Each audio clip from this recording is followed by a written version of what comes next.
Bright, exotic, diverse and fast-moving, this is Mumbai.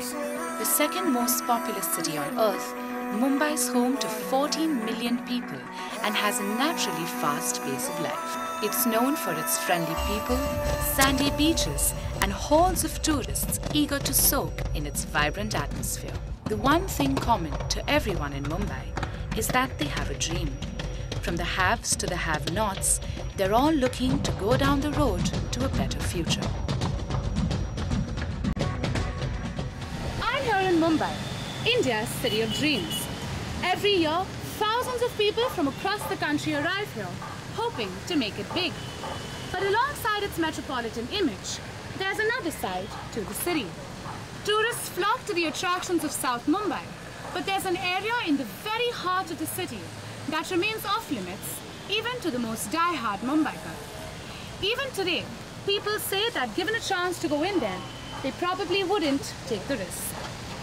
I'm sure the people there are just like everyone else, nice people. I think this whole "you won't be safe there" is just an exaggeration, just because it's a slum. You can't even call it a slum. It's the village that the city dumped itself on.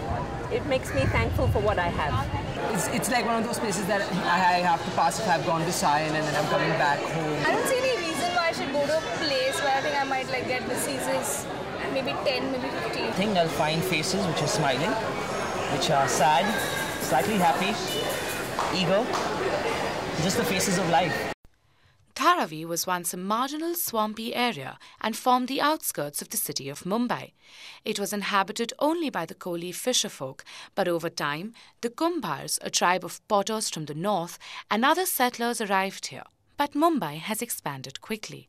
Today, Dharavi sits in the centre of the city, between major roads and railways, and a gleaming business park, the Bandra Kurla complex. 20 years ago, Dharavi was notorious for its illegal activities and links with the underworld. In 2008, it became world famous with Danny Boyle's global hit, Slumdog Millionaire.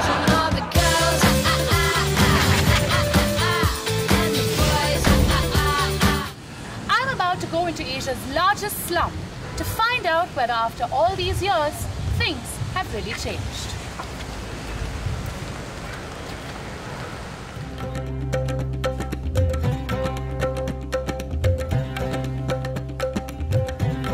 Dharavi is one of the largest informal commercial areas in the world. It stretches over 1.75 square kilometers and is home to approximately 1 million people. The annual turnover of Dharavi is $665 million, and this is because of the varied industries in the area. It houses Mumbai's largest recycling industry as well as a thriving leather business.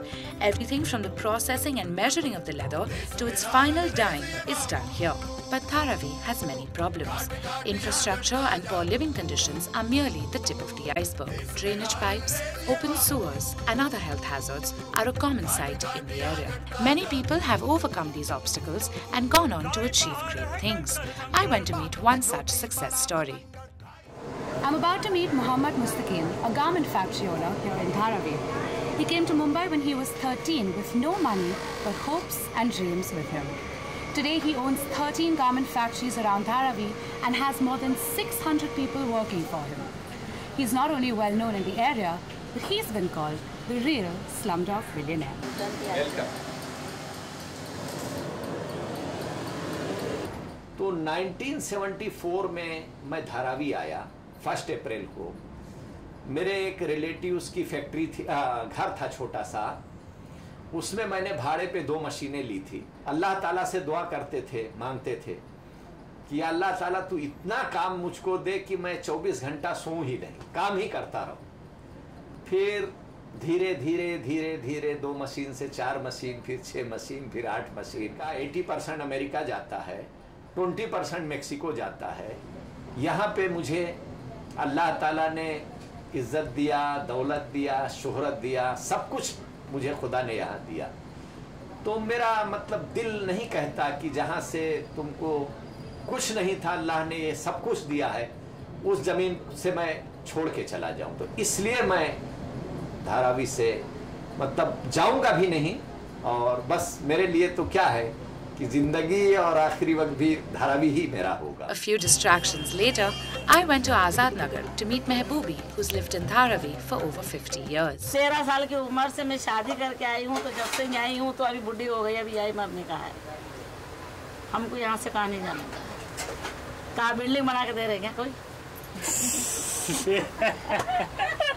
बोलो तो जल्दी बना के दे रहे building. Katara जाना मेरा. 6 years ago, the Government of India accepted a proposal for the redevelopment of Dharavi. The scheme aims to transform Dharavi into a fully fledged, self-sufficient township. The project's been facing a lot of opposition from conservationists and residents of Dharavi. I went to the Slum Rehabilitation Authority to speak to Project Director Gautam Chatterjee. He told me a bit about the project and some of the obstacles it's been facing. You do an in-situ development.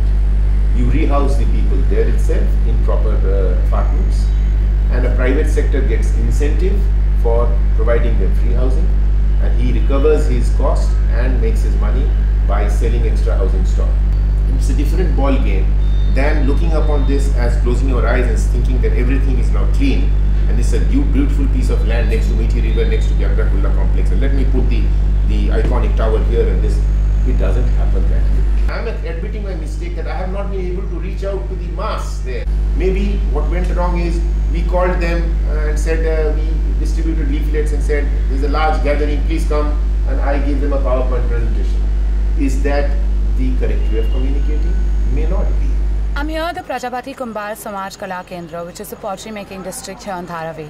I've been told I might get to speak to a very prominent member called Mr. Ranjit Bhai, but talks are still going on. यहाँ धारावी के अंदर एक जो बस्ती है, खाली मैं कुंभार की बात नहीं करूँ, मैं भी एक धारावी का बच्चा हूँ.